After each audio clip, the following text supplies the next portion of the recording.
In the sun-baked hills of southeastern Spain, archaeologists made a discovery that would challenge everything we thought we knew about ancient power structures. Within the walls of La Almoloya, an imposing Bronze Age palace, lay a grave that had kept its secrets for 4,000 years.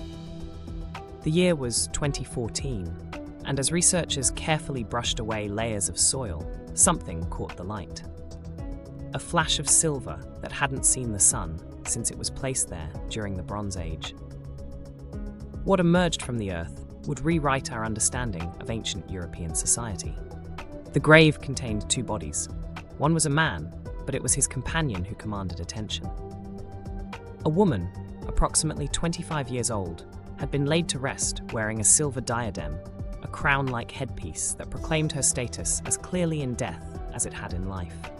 The silver band, decorated with delicate geometric patterns, would have wrapped around her head, marking her as someone of extraordinary importance. But the diadem was just the beginning.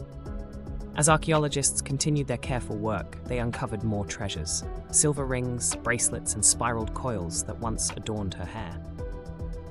These weren't merely decorative pieces, they were symbols of power, wealth, and authority. The quality and quantity of silver found in her grave exceeded anything previously discovered from this period in European prehistory.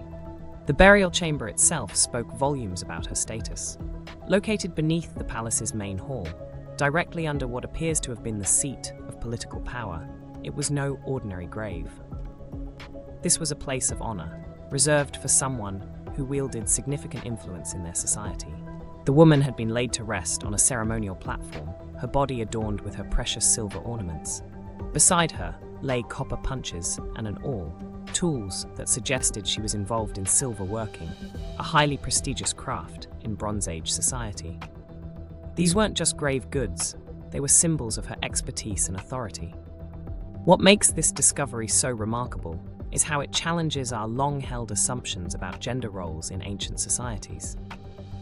For centuries, historians and archaeologists had often defaulted to viewing ancient power structures through a male-dominated lens. But here, in La Almoloya, was clear evidence of a female ruler who held both political and economic power.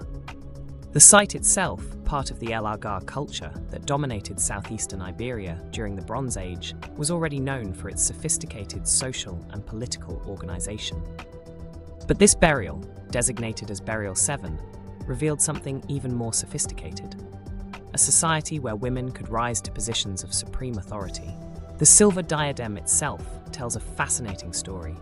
Created with exceptional skill, it features a disc that would have rested on the ruler's forehead. The craftsmanship suggests not just wealth, but a complex society that valued artistic excellence and had the technical capability to create such fine metalwork. This wasn't just a decorative piece, it was a symbol of authority that would have been immediately recognized by anyone who saw it. The woman's age at death, around 25, raises intriguing questions. How did someone so young come to hold such power? Was her authority inherited, earned, or perhaps a combination of both? The careful placement of her grave, the richness of her grave goods, and the prominence of her burial location all suggest she wasn't merely a figurehead, but a ruler in her own right. The male buried alongside her appears to have died later, suggesting he may have been her consort rather than the primary ruler. This further supports the interpretation that women in El Argar society could hold positions of genuine power and authority, independent of their relationships with men. The discovery has forced archaeologists and historians to reconsider their assumptions about Bronze Age society. The evidence suggests a culture far more complex and egalitarian than previously imagined. This wasn't a simple hierarchical society with male rulers at the top. It was one where women could ascend to the highest positions of power and authority. The implications extend beyond archaeology. This discovery provides a powerful reminder that our assumptions about historical gender roles often say more about our own biases than about ancient societies. The woman in Burial 7 stands as testament to a time when leadership wasn't determined by gender, but by other factors we may never fully understand.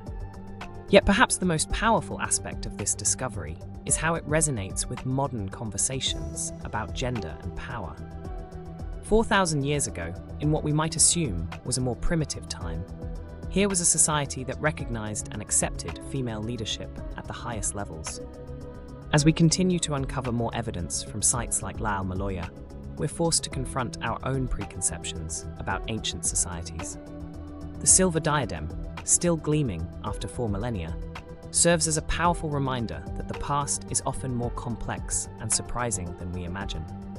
The woman of La Almoloya, lying beneath the seat of power with her silver crown, challenges us to reconsider not just what we think we know about the past, but also how we view the present.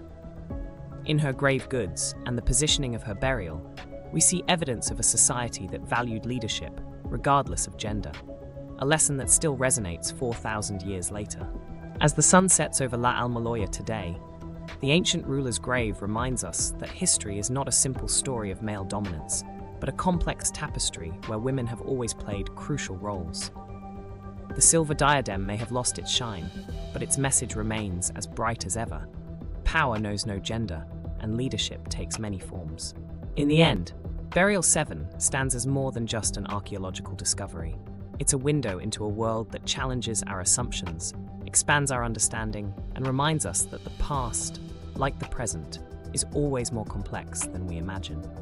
The female ruler of La Almoloya, though silent for 4 millennia, speaks volumes about power, gender, and the societies we build, both ancient and modern.